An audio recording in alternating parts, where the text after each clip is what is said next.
Cette proposition du groupe ECO reste effectivement dans le dogmatisme, une idéologie aux dépens de la réalité.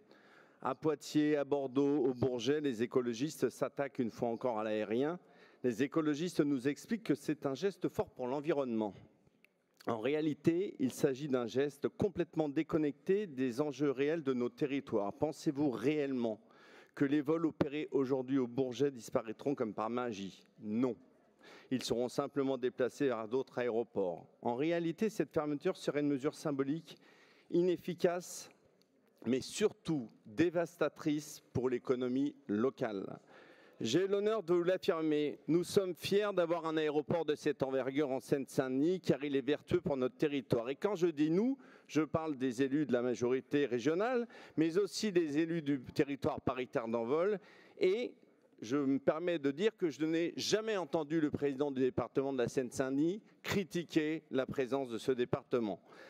Plus de 10 000 emplois, plus de 10 000 emplois directs et indirects, plus de 700 millions d'euros de richesses créées. Le Bourget est un moteur économique pour notre département et un atout pour notre région.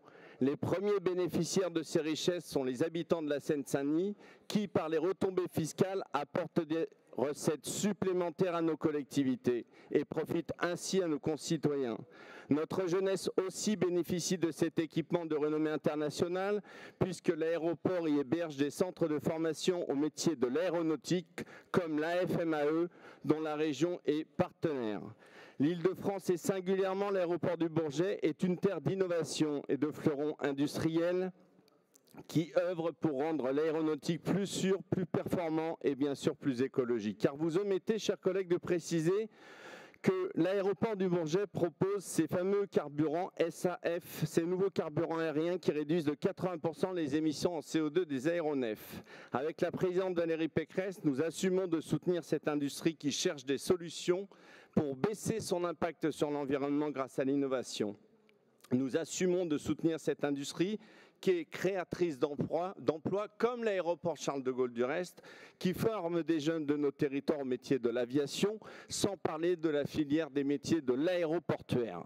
Nous assumons de soutenir tous celles et ceux qui promeuvent une écologie des solutions, qui n'opposent pas la défense du climat et le développement économique de nos territoires. Merci.